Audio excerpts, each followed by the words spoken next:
Welcome to today's video where we'll be navigating the intricacies of criticality analysis in maintenance.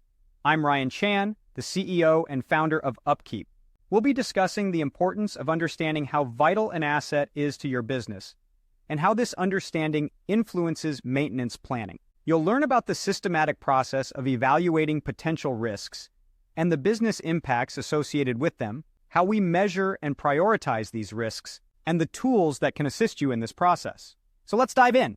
Criticality analysis, as the name suggests, is a systematic way to identify how crucial an asset is to your business. It's all about evaluating potential risks and highlighting the business impacts associated with those risks. Every facility might handle the process of criticality analysis a little differently, but it's a crucial part of maintenance planning. Whether you're prioritizing preventive maintenance tasks, deciding which assets to monitor for predictive maintenance, or evaluating schedule compliance, knowing the criticality of an asset will help you take care of the most important items first.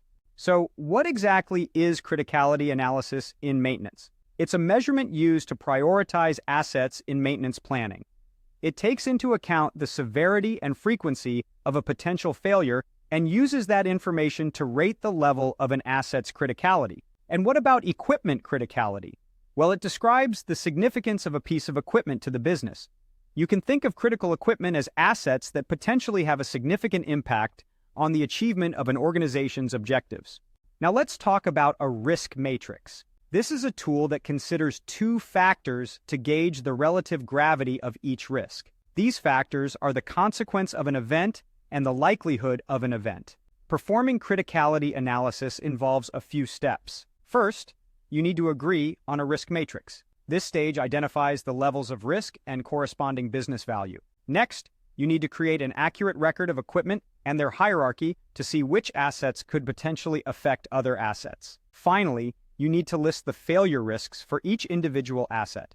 This builds a comprehensive body of information that outlines potential causes and effects of failure events. You might be wondering, how does a CMMS system help in criticality analysis? A good CMMS system enables you to track each asset in your facility. This is crucial for monitoring maintenance schedules, breakdown records, and even real-time performance data. Investing in a CMMS also shows you how to more easily track equipment hierarchies, putting you in command of all your assets, no matter their size. Now let's talk about performing criticality analysis. One way to do this involves rating an asset based on its impact on various categories, such as health and safety, the natural environment, operations, and customers. You give each asset a rating, often from 1 to 6, on how severe its failure would be for each category. Criticality analysis is composed of two main components. The first component is the seriousness of an event. It answers the question, if this asset were to fail, how serious would the impact be? This is partly dependent on how critical the asset is to your processes. But other factors to consider include safety implications of the failure, cost and time to repair, environmental impacts, and effects on product quality. The second component of criticality analysis is the frequency of a given failure. While certain equipment failures could be quite serious, they might also be highly unlikely. As such, it might not make as much sense to prioritize preventive maintenance for these. Once you've ranked an asset in each of these categories, you might either multiply them together or leave them as individual criticality ratings. The higher the number is, the more critical the asset will be. Neither of these two components gives a full picture of criticality analysis on its own. That's why the ratings you give for both the seriousness and the frequency of a given equipment failure mode would be multiplied together to show an asset's level of criticality. Now let's introduce a third dimension to get a risk priority number, or RPN. The third dimension included in an RPN is how hard a failure mode may be to detect. The harder it is to detect, the more vigilant you'll need to be.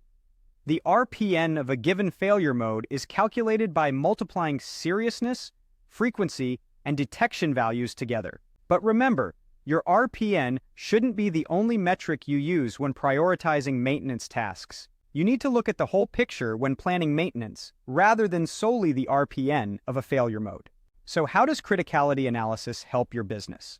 Well, it can focus your maintenance efforts, improve your maintenance scheduling, reduce risk, and streamline costs. However, there are some common criticality analysis myths and mistakes to avoid. These include assuming you know it all, thinking criticality analysis is too expensive, substituting FMEA for criticality analysis, over-maintaining critical assets, confusing condition with criticality, confusing cost with criticality, and setting and forgetting criticality analysis.